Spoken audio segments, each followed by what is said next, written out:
Hello les gars, j'espère que vous allez bien. Aujourd'hui c'est une nouvelle vidéo Chit Chat Boujo. Je sais que j'en fais pas mal en ce moment, mais c'est juste qu'il y avait le setup de toute l'année, le mois de janvier que j'ai posté en retard, et là j'avais absolument envie de vous poster le setup de février avant le mois de février. Bon, c'est demain, mais c'est pas grave. Et pour tous ceux qui commencent à bien me connaître, vous savez que je suis à la bourre et que je suis en train de monter cette vidéo.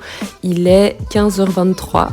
Mais je vais tout faire pour la sortir en temps et en heure. D'ailleurs, c'est pour ça que j'ai pas filmé de facecam. Et pour être honnête avec vous, je suis en train de monter depuis mon lit. Donc vous avez vraiment pas envie de voir ma tête. Bon, allez, assez de blabla, je vous explique mon spread pour ce mois-ci. Je sais pas vous, mais moi je trouve que le mois de janvier et le mois de février avant le printemps, c'est toujours une période un peu difficile où il fait pas très beau, où les jours sont courts, il fait noir et en plus là maintenant on peut voir personne. Donc je me suis dit, comme on n'a pas d'autre choix que de rester à la maison, on va faire un spread sur le cocooning. Alors vraiment, rien de très compliqué. Je suis venue dessiner des petits objets qui me faisaient penser à ma maison, au fait de cocooner, d'être bien chez soi et de faire des choses qui nous plaisent.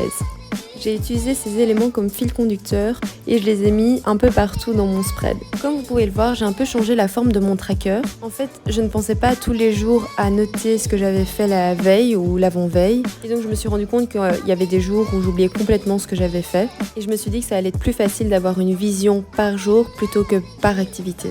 C'est ça qui est trop cool avec un bullet journal, c'est qu'on peut changer le spread d'un mois à l'autre. Par exemple, si vous vous rendez compte que vous n'utilisez pas certaines pages, vous n'êtes pas obligé du tout de les remettre le mois suivant. Et puis, il y a des éléments que vous allez vouloir adapter. Je me suis rendu compte qu'en janvier, par exemple, j'avais mis toutes mes dépenses dans une seule case. Alors que clairement, il y a des dépenses qui sont 100% professionnelles et il y a des dépenses qui sont beaucoup plus personnelles. J'ai donc décidé de les séparer en deux. Même chose pour la partie Business Corner. Je me suis rendu compte que c'était plus facile pour moi de les avoir dans ma to-do de la semaine plutôt que de les avoir à un endroit séparé. Mais qu'il y avait aussi des projets qui méritaient d'avoir une place à part entière. Donc j'ai coupé la poire en deux et j'ai fait un Business Corner un petit peu plus petit que le mois de janvier. J'avais vraiment beaucoup aimé ma petite page self-care du mois de janvier et pour le mois de février, je l'ai adaptée en une petite liste toute mignonne avec des illustrations de chouettes choses à faire à la maison. Ce sont vraiment des choses super simples, mais je me suis dit que c'était cool de les illustrer. D'ailleurs, n'hésitez pas en commentaire à me dire les choses que vous faites pour vous sentir bien chez vous. Moi, sur ma liste, il y a plein de petites choses comme trier les photos, cuisiner une petite recette, regarder un bon film et forcément faire de l'aquarelle. Alors cette page-ci, c'est une nouvelle page que je m'étais dit que j'allais faire. Je l'ai vue chez pas mal de youtubeuses américaines dans leur setup de 2021. Et du coup, comme je l'avais pas mis au tout début de mon bullet journal, je me suis dit que j'allais l'incorporer ici en février. Surtout qu'il y a vraiment pas mal d'anniversaires ce mois-ci.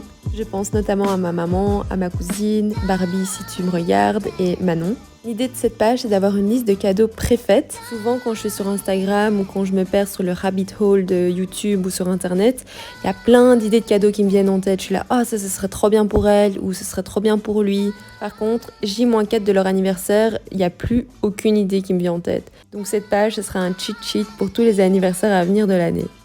Alors, on continue avec les différentes semaines du mois. Je l'admets, c'est la partie la moins chouette à faire. Mais c'est tellement bien d'avoir quelque chose qui est adapté à mes besoins.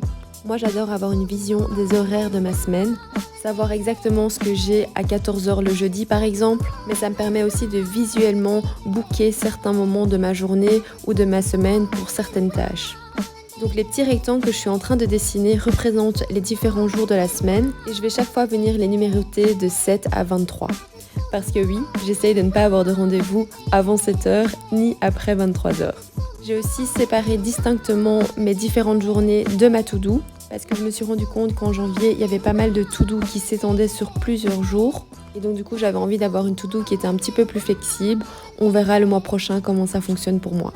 J'ai toujours adoré organiser et planifier ma vie. D'ailleurs, ça me rappelle vachement mes années à l'UNIF. Pendant mes blocus, j'étais un petit peu une tarée. Je planifiais à l'heure exactement quel cours j'allais étudier, quel exercice j'allais faire, etc. Franchement, j'étais vraiment une tarée.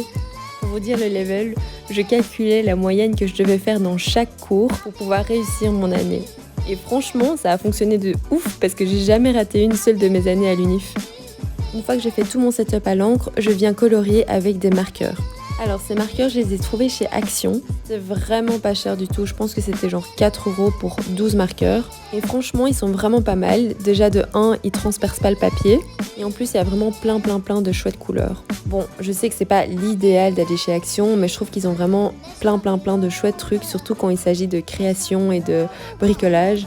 Donc voilà, je me suis dit que ce serait cool de les essayer. J'ai commencé par acheter un seul paquet et puis vu que je les aimais bien, j'ai acheté 2-3 après. Pour ce mois de février, j'ai décidé d'utiliser 4-5 couleurs un peu dans les tons pastels, mais j'avais pas de vert, donc je suis venue rajouter le vert par la suite à l'aquarelle. Du coup, même si je speed la vidéo, vous allez voir que ça prend un petit peu de temps pour tout colorier, donc c'est l'heure pour moi de chitchatter. C'est quand même pour ça que j'ai fait ce genre de vidéo, pour pouvoir un peu parler de ma vie, parce que je sais que bon, il n'y a pas grand chose à dire sur une villette de bullet journaling. C'est juste super satisfaisant à regarder. Alors tout d'abord, j'espère que vous allez bien. Et je voulais surtout faire un énorme merci à toutes les personnes qui me suivent et qui m'envoient des messages ou des commentaires. Franchement, je me rendais pas du tout compte, mais ça fait vraiment tellement plaisir d'avoir ce genre de retour positif. Genre même moi, je suis plein d'influenceuses, de blogueuses et j'adore le contenu qu'elles font. Mais je prends pas forcément le temps de leur dire merci ou de dire que leur travail est chouette, parce que je me dis dans ma tête, elles le savent forcément. Et là, maintenant que je commence à avoir ma petite notoriété, entre guillemets, je me rends compte à quel point c'est trop chouette d'avoir des retours pareils. Donc merci 1000 fois à vous de prendre ce temps-là. Et de mon côté, ça m'a appris à mettre plus de commentaires et à envoyer des messages dès que je trouvais que le travail était chouette. Alors vous voyez sur l'écran, je suis en train de faire un truc un peu bizarre. J'avais envie de rajouter une petite touche vintage à ma page cocooning en rajoutant des chutes d'un vieux livre. Et une idée qui m'est venue en tout dernier, c'est d'avoir une page récap. Je pense que c'est l'une d'entre vous qui me l'a conseillé dans les commentaires ou sur Instagram. Et comme j'avais pas vraiment d'idée précise de ce que je voulais faire de cette page, je l'ai juste laissée blanche. À mon avis, je viendrai mettre mes favoris du mois en termes de séries, de musique ou de livres, mais aussi les moments forts comme des photos ou encore écrire les petites victoires du mois. On passe maintenant à la partie aquarelle qui va être vraiment méga rapide parce que j'ai juste rajouté du vert sur toutes les plantes que j'ai dessinées. Je trouve que c'est vraiment une chouette technique quand on n'a pas les marqueurs de la bonne couleur et puis ça me permet un peu de rester dans le thème de ce que je fais habituellement. Et voilà, c'est déjà la fin de cette vidéo. Je vous montre le résultat final de mon petit spread cocooning. J'espère qu'il vous plaît et que ça vous a plu de passer un moment avec moi. En tout cas, grâce à vous et à votre enthousiasme, je me suis découvert une nouvelle passion pour la vidéo. Donc n'oubliez pas de vous abonner et d'activer la petite cloche pour recevoir toutes les notifications. Et moi, je vous dis à la semaine prochaine.